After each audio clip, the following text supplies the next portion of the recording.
Now I'd like for you to consider the second session with me, please.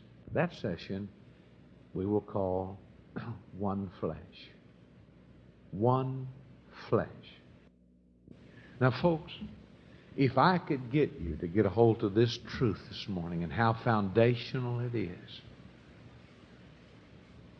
you'd have a marriage of marriages.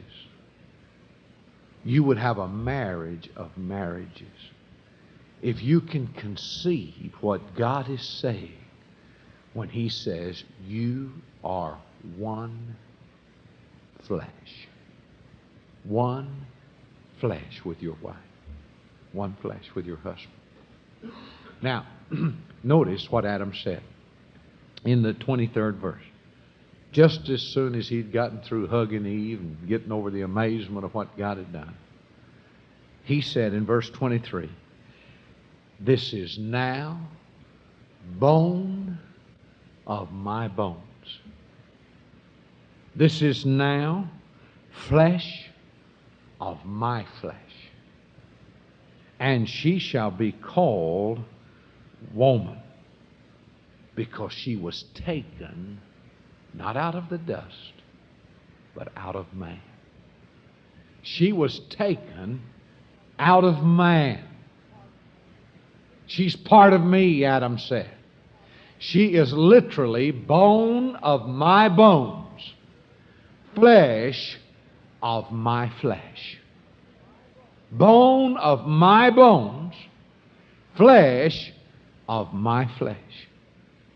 God said, one inseparable flesh. That's what man and woman is. They're one inseparable flesh. When you are married, two becomes one. Literally one. Literally one. Now, Adam says, it's bone of my bones, it's flesh of my flesh. She shall be called woman, for she was taken out of man. Then in the very next verse he says, therefore, because of, for this reason. Now, anytime you see the word therefore in the Bible, you want to look back up before and see why for the Holy Spirit put it therefore. It's a word that says, hold it, wait a minute, stop, go back. You just passed something tremendous. And what we passed was verse 23. Now, bone of my bones, flesh of my flesh. Therefore, for this cause shall a man leave his father and his mother. Therefore shall a man leave his father and his mother. Do you know what the word leave means? It means leave. It means leave. Do you know what they call it in the armed services when they give you 10 days off, 14 days off, 30 days off? Do you know what they call that? Sure, they call it a leave. You know why? Because you leave. I mean, any man in the service that got a 30 days off and went down and laid down in the barracks and said, I got her, boys, right here in my pocket. 30 days off. Just laid there, somebody'd kill him. Write their name in there and leave. They call it a 30-day leave, a 20-day leave, a 10-day leave, a 14-day leave, because you leave. You'd have to be an idiot not to leave. You see, you leave. You leave. It's a leave, and so you leave. Did you ever have anybody tell you they was going to leave and don't? Boy, isn't that disgusting? That's terrible. You can't do anything and they don't do anything because you're expecting them to leave. And they don't leave. And it's miserable for everybody because they don't leave. If they'd leave, you could go and do what you intended to do anyway before they came. And now they don't leave. They say, we're leaving, but they don't leave. Now, God said, therefore shall a man leave his father and his mother. Now let me show you a scriptural principle. Turn over to Genesis 12, please. Genesis and chapter 12. Genesis and chapter 12.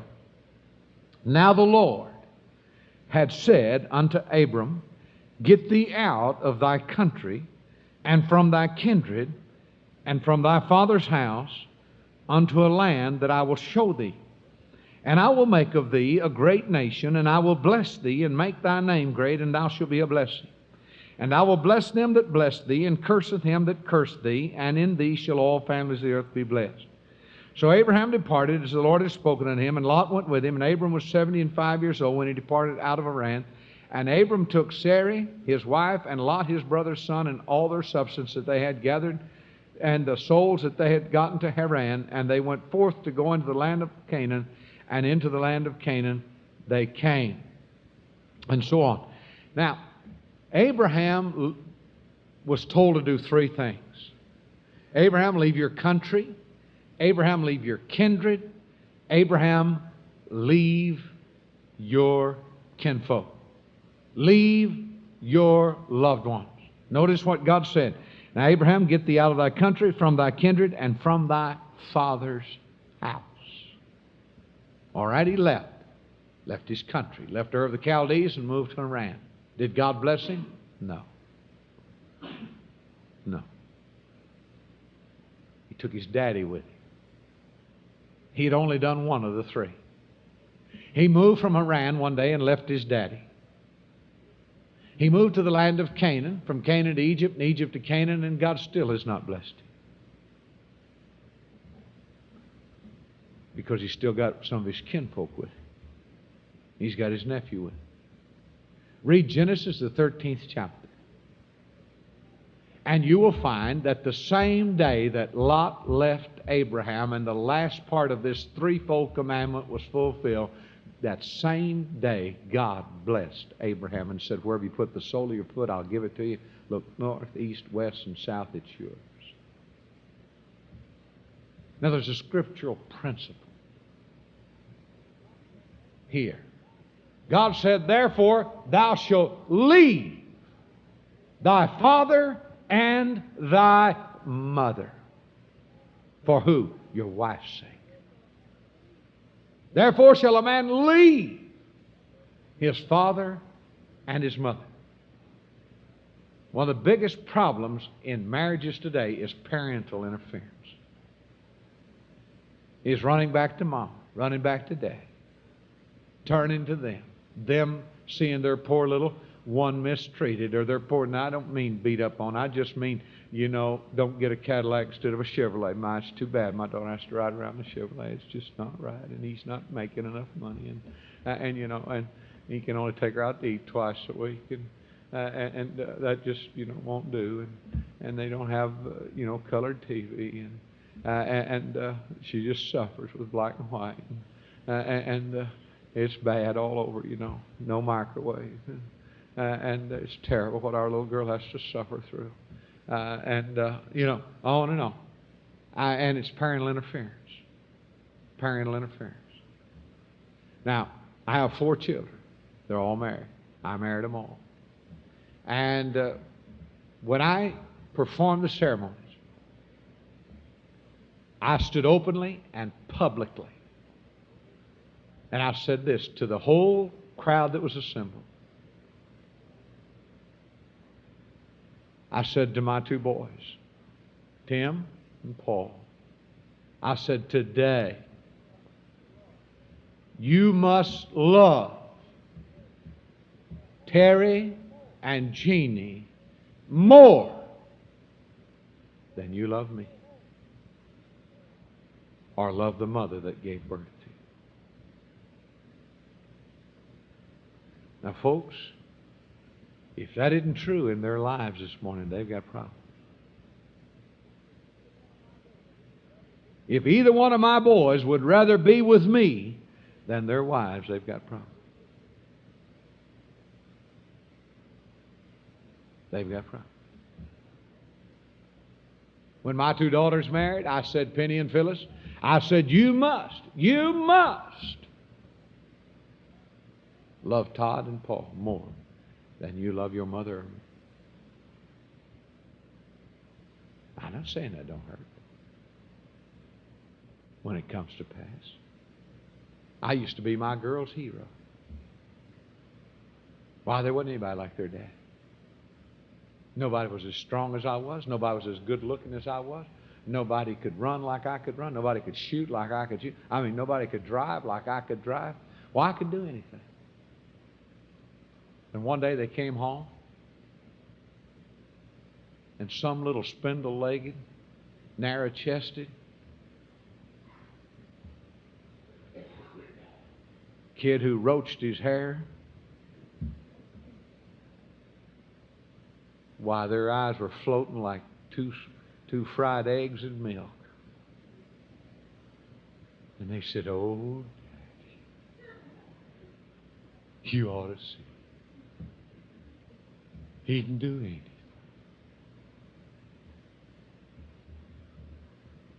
And that's just the way it is. Man, it's wonderful it's that way. But I don't say it don't hurt a little. It does. Now, they still like me. Still love me. But I ain't number one anymore. I'm on the back burner. He's a little stronger. He ain't really, but they think he is. You know? You see, I didn't let my daughters marry any big boys. One of my daughters came home with a big 6'3" guy, and I said, "That ain't him. You ain't marrying that guy." I wouldn't have a son-in-law I couldn't whip. I just wouldn't have one. I'm serious. I told my two son-in-laws when they asked if they could marry my daughters, I said, "Boys, let me tell you something. You can marry my daughters. Now, you can go ask either one of my son-in-laws, and they'll hear these tapes anyway." I told them exactly this. I said, "Listen." I said, "These girls will submit to you. They'll love you. They'll obey you. They'll do anything you say. They've been taught that." And I said, "Boys, I'll never interfere with your marriage. I'll never ask you why you work where you do, why you make what you make, how you spend it, or anything else. I'll never interfere. Except if you hit my girls." I said, "You ever lay a finger on one of my girls, and I'll come down and whip you all over the town you live in. If I have to whip your daddy, I'll whip him too." I said, "I ain't going to put up with it. Saw one of my sisters beat. I ain't going to see any more of that." And otherwise, I'll never say a word to her. Ever, ever, ever. And I intend to stay in just physical enough shape I can keep my promise. That's why I did 110 sit-ups this morning. That's why I run 4 miles every day. That's one of the reasons. The other reason, I believe we ought to glorify God in our body as well as in our spirit.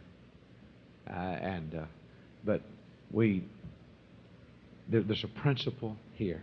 You leave. Now, the closest relative I have is hundreds of miles away. And if they get any closer, I'm going to move to Anchorage. I'm the youngest of 14 children. And all of my brothers and sisters live down there in a little conglomerate. And, some of them work in the banks, and some of them work in it, and they all tell each other how much the other's got in the bank. And they all know when the other one's kid fails in school, and when they buy a new tractor, a new car, or something else. It's a mess. It's a mess. I tell you the truth. We have a good family, but our family would have been better off to live in 14 states and see each other about every 2 years for a day and a half, or maybe 3 days at the most. I've seen a lot of churches split in the 26 years I've been preaching. I'm sorry to say that, but I have. And one of the big reasons is too many kinfolks in the same church. And it's just that way. Just that way. And God said, you leave. You leave your father and your mother. You leave them. So marriage, first of all, is a leave situation. Now, if your children don't intend to leave, then don't give them away. And if you can't give them away with the idea that they're to love their husband or wife more than they are you, don't give them away. Because you're courting disaster right there. Just don't do it. Just don't do it. See, there's no place in this Bible that teaches you that you and your children are one flesh. There's no place that teaches that you and your parents are one flesh. But over and over and over and over, God stresses the fact that you and your wife are one flesh. Now, first of all, marriage is a leave situation. Then secondly, marriage is a cleave. Notice what he says. A man shall leave his father and his mother, and he shall cleave unto his wife. He shall cleave unto his wife. Now, I was raised out in the country on a ranch and farm operation. And out there we had a bolt-like thing. It was bent into like a U almost. And it had a hole here and a hole here. And you could put it around the drawbar of a tractor, or put it down through the trailer hitch of a pickup, then back up to a wagon or a trailer or some implement, and you dropped a bolt through those two holes, and you had made one out of two. Do you know what that thing is called? It's called a clevis. Look at your word here in your Bible, cleave. Same word, that's where we get the word. Clevis, cleven, cleave. It is a clevis. You clevis two things together and they become one. Wherever now the tractor goes, the trailer goes. When the tractor turns, the trailer turns. When the tractor backs up, the trailer backs up. Why? Because you have made two into one. You cleave unto your wife. You are fastened together with your wife. You hear preachers joking about weddings. Yeah, I fastened them together. I tied the knot. What do you do when you tie a knot? You make two pieces of rope into one. You make two shoelaces into one. You tie the knot. You fasten together. Yeah. You see, that's what you do. When you get married, you get the knot tied. You come up and blow out two candles and light one. You're one inseparable flesh in God's sight. And there's nothing else on earth that close except the church in Christ. That's the only illustration God used to illustrate the oneness of man with woman was the oneness of Christ with His church. Members of the same body. Members of the same body. And that's what you are. You are one inseparable flesh. Now let me show you how real that is in the mind of God and in God's sight. Turn to the book of Job, please. The book of Job and chapter 1. The book of Job and chapter 1.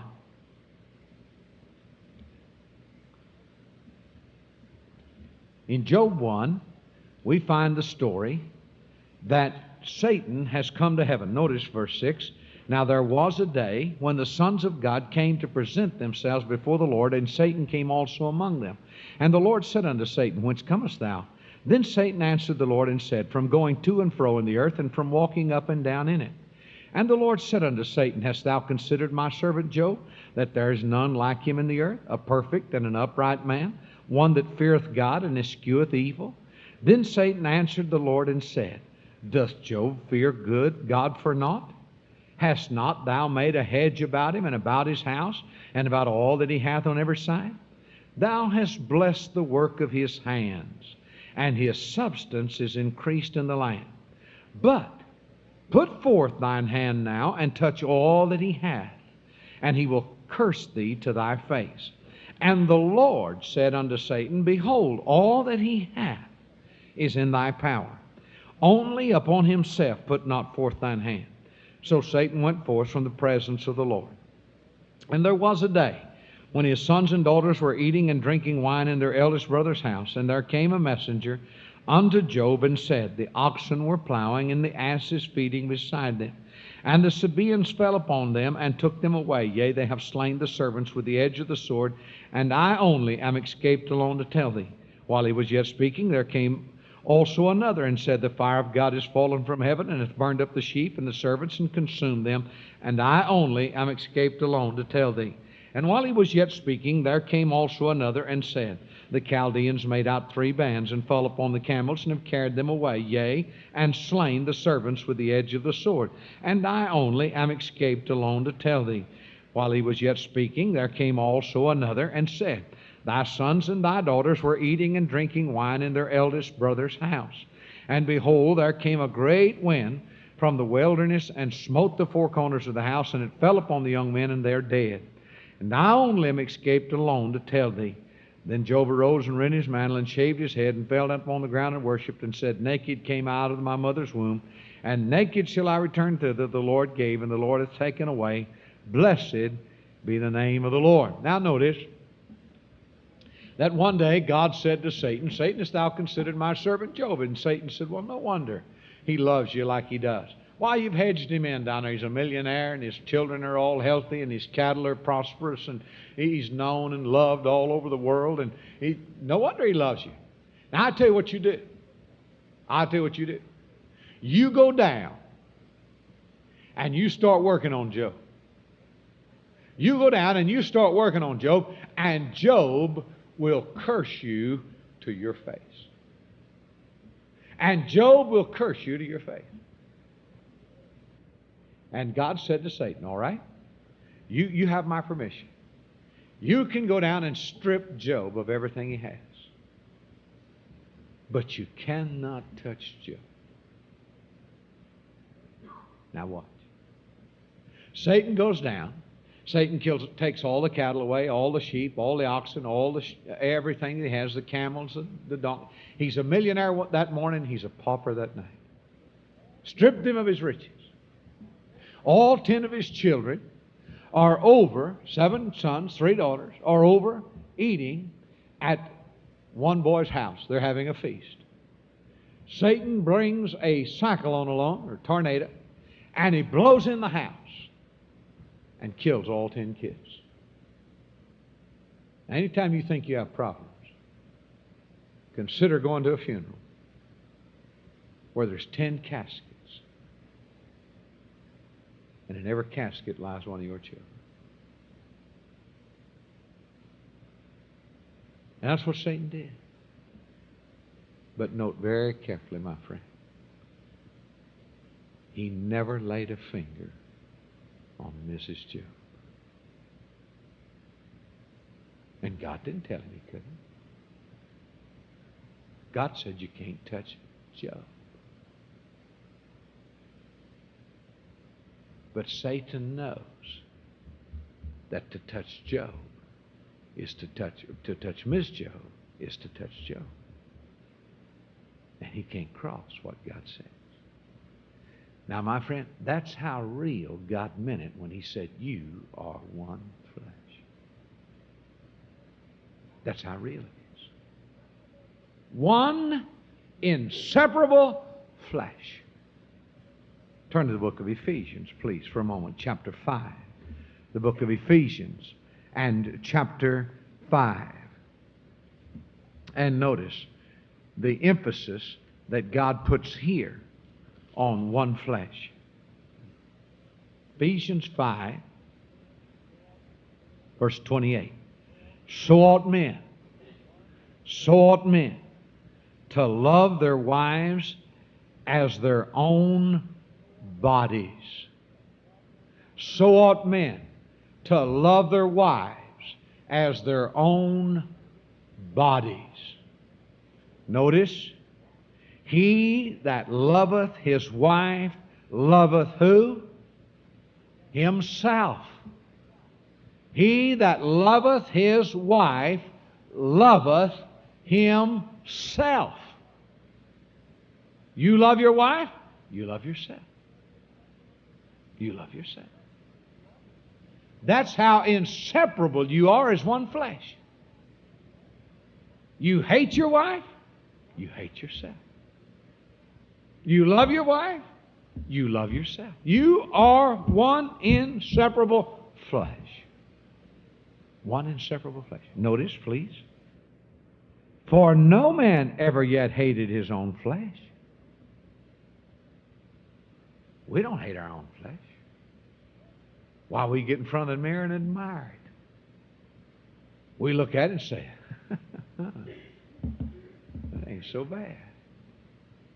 You know, mirror, mirror on the wall, who's the fairest of them? You know. We look in the mirror and we don't hate what we see. We don't hate our flesh.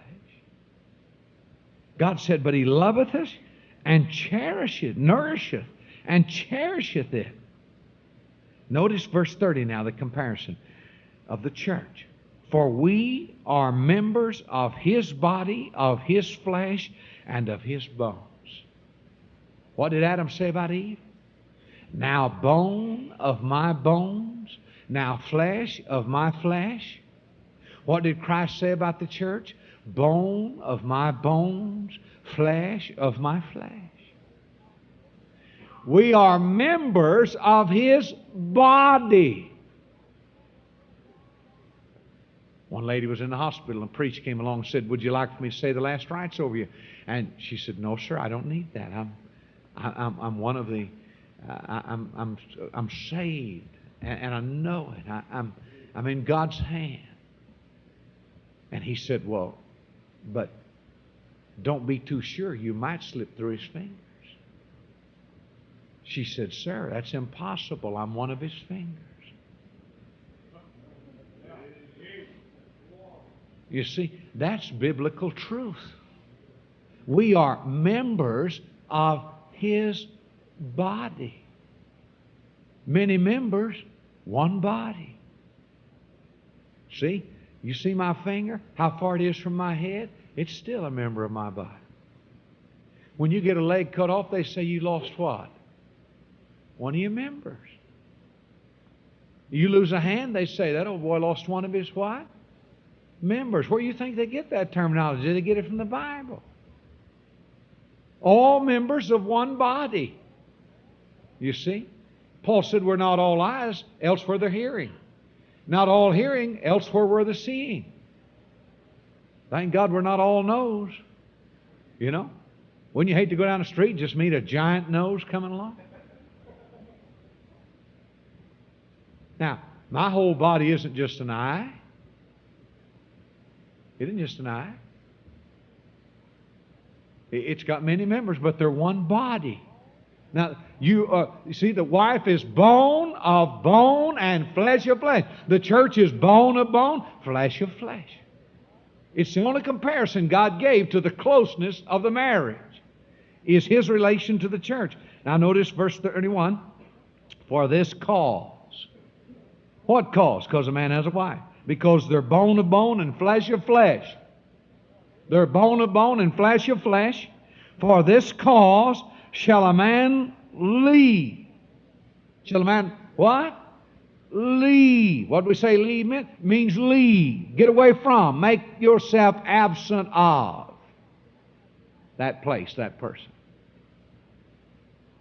This cause shall a man leave his father and his mother, and shall be joined. Joined. What do you do when you put a pipe into another pipe and screw it in? You join them, don't you? That's called a joint. You join two. That's what marriage is. You said, oh boy's got a collar around him now. You know. Yeah, that's right. What do you do when you put two oxen in a what? You yoke them together. What did God say? Be not unequally yoked together with unbelievers. You put on a yoke when you get married. You put on a yoke. You're yoked together. You're joined together. You're welded together. What do they call two people? A couple. What do they call that thing that you put two pieces of pipe together with? A coupling. Where do you think they get that? They get it from the idea that two put together are a couple. You couple something together. We say, there goes a couple. That's a married couple. They've been coupled together. They've been joined together. They've been cleven together. They've been welded together. They say, that old boy got what? Hooked. What do you do with a fish hook? You hook a fish. You make one out of him and the hook. You see, you join him onto your line with a hook. You're joined together. You got hooked, you got collared, you got yoked, you got coupled. Brother, you're married. Get it straight. You're not married to your children. You're not married to your parents. You're married to your wife. You don't hear about people going down and getting married to their children. If you do, it's idiotic. You don't hear about people going down and getting married to their parents. They get married to their wife. They get married to their husband. One flesh. For this cause shall a man leave his father and his mother and be joined unto his wife. Unto his wife. This is a great mystery, Paul said. And it is a mystery how two can become one. But they did. You literally are one inseparable flesh. Now, they never came between us. Never. Never. When I say never, I mean never. They didn't sit between us at the table. You come to my house today, you'll see my wife sitting at my right hand. She's always either set to my right or to my left. We don't sit me at one end, her at the other end, and have to holler at each other, and 4 kids in between. We don't do that. We don't do that. And you're foolish if you do it. You don't ever give that child the philosophy that he can come between you in any place. You don't set them between you at church. I see couples all the time, 2 or 3 little kids sitting between. Set them on either side of you. But you and your wife are always together. You build a philosophy into your children. You do not come between us. You don't set the car seat between. You say, well, we don't want the baby to fall out the door. Well, you want your wife to fall out the door? You know? That must give her real security to think that you want the baby safer than her. I don't need Ralph Nader to tell me how to raise my family. We raised 4 children. None of them ever fell out the door.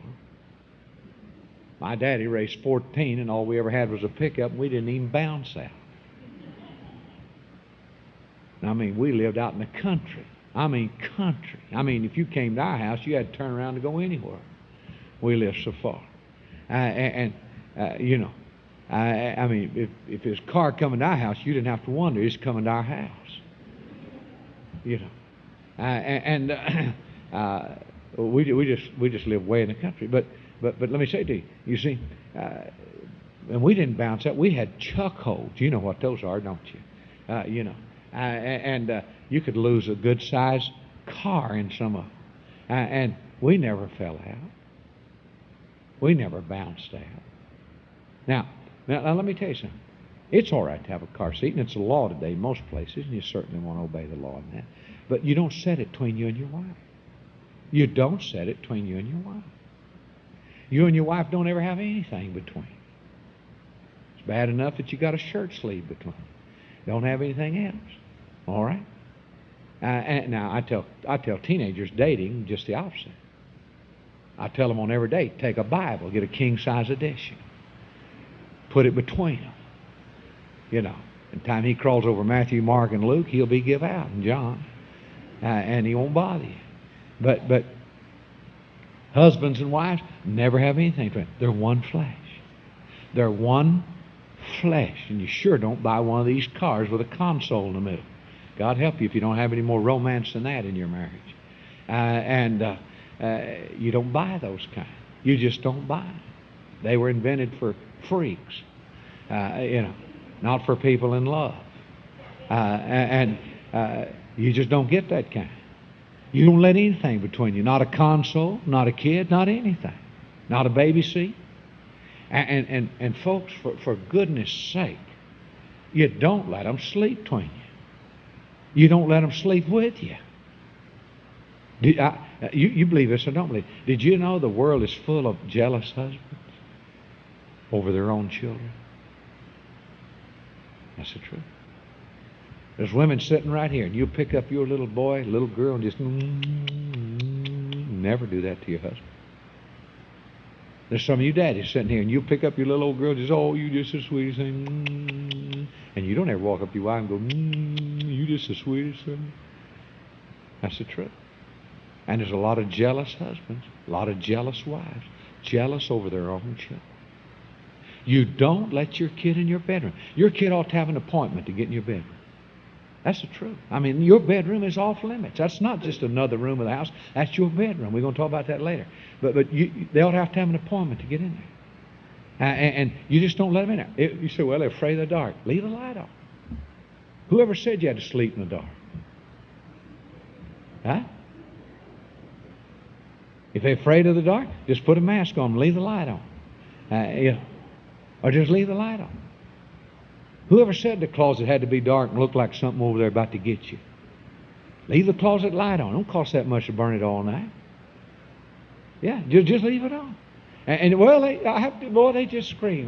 Go in there and lay down with them. Don't bring them in your room. Don't put them in your bed. Go in there and get in bed. As soon as they get to sleep, get up and leave. Lay some dummy in the bed with them. They think it's you. They'll go ahead and sleep. Like one lady. I'm telling you the truth. One lady had a little boy, and he couldn't walk. He couldn't walk unless she held on to the back of his little old shirt. And then he'd just walk all over the house. So one day she was holding him like that, and she just pinned it with a clothespin, and he thought she had hold up, and he ran all over the house. That's the truth. I saw that happen in California. But you just don't let them twin you. You don't let them twin you in a car. You don't let them twin you at church. You don't let them twin your tail. And when you're kissing, you know how they'll come up and say, try to get between you? No, you don't do that. Just say, pick them up, put them on the couch, say, your turn's coming, but it ain't now. And just go ahead and finish your kissing and your hugging.